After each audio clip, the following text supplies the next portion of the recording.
Hello, আসসালামু আলাইকুম। ফার্মুন আপনাদের সবাইকে স্বাগতম। আশা করি সবাই ভালো আছেন, সুস্থ আছেন। তবে আজকের বাস্তবতায় চাকরি আর খামার এই দুইটা পেশার মধ্যে সিদ্ধান্ত নেওয়া কঠিন হয়ে উঠেছে যে কোনটা করব। একদিকে চাকরি এখনো অনেকের কাছে নিরাপদ আশ্রয় মনে হয়, আর একদিকে খামার বা কৃষি ব্যবসা বড় সুযোগ নিয়ে সামনে আসছে। তবে এই সিদ্ধান্ত শুধু পছন্দের ব্যাপার না, এটি অনেকটা নির্ভর করে আপনার পরিস্থিতি, লক্ষ্য, পুঁজি ও ঝুঁকি গ্রহণের ক্ষমতার উপর। আজকের দিনে যারা শুধু চাকরির পেছনে ছুটছেন তাদের অনেকের জীবনমান আর্থিক ও সামাজিক নিরাপত্তা দিতে পারছে না। আবার যারা খামারে বিনিয়োগ করছেন তাদের মধ্যে অনেকেই সফল হচ্ছেন, কিন্তু ঝুঁকি ও সমস্যাও কম নয়। তাই এই দুইয়ের মধ্যে থেকে নির্বাচন করার আগে বাস্তবতা ভালোভাবে আমাদের বুঝতে হবে। প্রথমত ভাই, চাকরি নিয়ে কথা বলি। সরকারি চাকরির বাজার সীমিত, প্রতিযোগিতা অনেক বেশি। সরকারি চাকরি বলে পেনশন সুবিধা, ছুটি, সামাজিক মর্যাদা পাওয়া যায়, যা অনেকের কাছে বড় একটা প্রাপ্তি। কিন্তু আজকের দিনে সরকারি চাকরি পাওয়া অনেক কঠিন। বেসরকারি খাত চাকরির সুযোগ কমে গেছে। অনেক প্রতিষ্ঠানে চাকরির নিরাপত্তা কম, ওভার টাইমের চাপ, কাজের পরিমাণ বেশি আর বেতন বৃদ্ধি কম। কাজের ধরন অনেক সময় একঘেয়ে ও মানসিক চাপের কারণ হয়ে দাঁড়ায়। আধুনিক সময়ে চাকরির ক্ষেত্রে প্রযুক্তিগত দক্ষতা, ইংরেজি ভাষার জ্ঞান অপরিহার্য হয়ে পড়ছে। তা না হলে চাকরি ধরে রাখা বা উন্নতি করা খুব কঠিন। চাকরি মানে এক ধরনের নির্দিষ্ট সময়ের মধ্যে অফিস কাজ করা, মাস শেষে বেতন পাওয়া। এই পেশার সবচেয়ে বড় সুবিধা হলো নিয়মিত বেতন ও আয়ের নির্ভরযোগ্যতা। চাকরি মানে এক ধরনের নির্দিষ্ট সময়ের মধ্যে অফিসে কাজ করে মাস শেষে বেতন পাওয়া। এই পেশার সবচেয়ে বড় সুবিধা হলো নিয়মিত বেতন ও আয়ের নির্ভরযোগ্যতা। পরিবারের দায়িত্ব বেশি থাকলে, সন্তানের শিক্ষার খরচ বাড়লে, মাসিক অর্থের নিশ্চয়তা দরকার হলে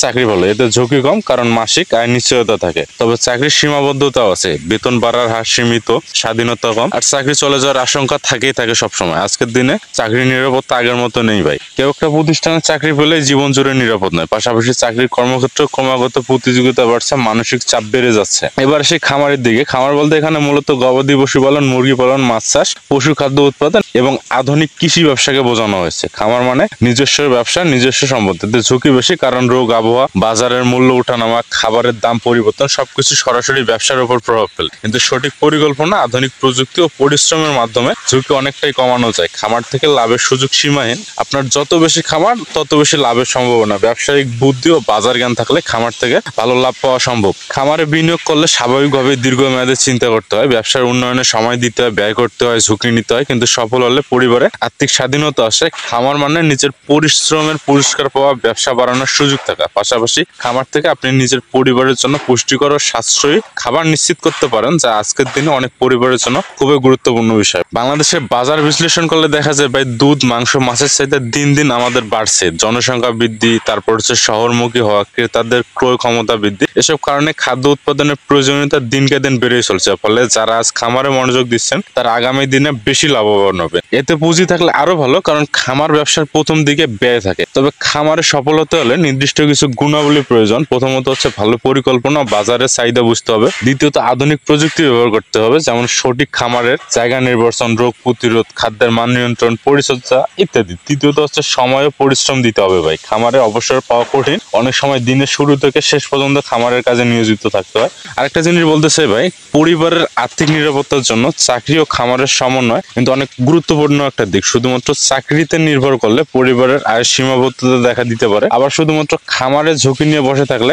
বা ব্যবসা করলে অস্থিরতা দেখা দিতে পারে। তাই অনেক পরিবারে দেখা যায় যে একজন সরকারি বা বেসরকারি চাকরি করেন আর অন্যজন খামারে কাজ করেন। এতে ঝুঁকি ভাগ হয়, আয়ের উৎস বৃদ্ধি পায়। বাংলাদেশের গ্রামের অনেক পরিবারে এখন খামারের মাধ্যমে জীবিকা নির্ভর করে। অনেক নতুন প্রজন্ম আধুনিক কৃষি ও খামারে বিনিয়োগ করছে। ড্রোন দিয়ে সার দেওয়ার মতো উন্নত প্রযুক্তি ব্যবহার হচ্ছে বাংলাদেশে। বাজারের চাহিদা অনুযায়ী দ্রুত উৎপাদন বাড়ানো সম্ভব হচ্ছে। এই ধরনের উদ্যোগ গড়ে উঠছে, যেখানে খামার শুধু আর্থিক আয় নয়, এটি প্রতিষ্ঠানে পরিণত হচ্ছে। অন্যদিকে ভাই, চাকরি পেলে সামাজিক মর্যাদা পেতে সাহায্য করে, পরিবারের সম্মান বাড়ায়। সরকারি চাকরির ক্ষেত্রে নিরাপত্তা বেশি থাকে, সুবিধাও থাকে, সুনাম থাকে। কিন্তু চাকরির আয় সীমাবদ্ধতা পরিবারের চাহিদা পূরণের সময়ের সাথে সাথে বাধা হয়ে দাঁড়ায়। আর বেসরকারি চাকরির ক্ষেত্রে আজকের দিনে চাকরির নিরাপত্তা কম এবং চাকরির বাজার অনিশ্চিত। আজকের দিনের বাস্তবতা হলো ভাই, কেউ চাকরি করবে না বলে সফল হবে না এমনটা না। আবার শুধু খামারে ঝুঁকি নিয়ে বসে থাকলে সফল হওয়া কঠিন। দুই ক্ষেত্রে সঠিক পরিকল্পনা, পরিশ্রম, দক্ষতা দরকার। চাকরি মানে মাসিক বেতন পেয়ে নিজের ও পরিবারের বেঁচে থাকার জন্য স্থির আর্থিক ভিত্তি গড়ে তোলা। খামার মানে ব্যবসার মতো ঝুঁকি নিয়ে অধিক আয়ের জন্য কাজ করা। তাই এই সিদ্ধান্ত নেওয়ার আগে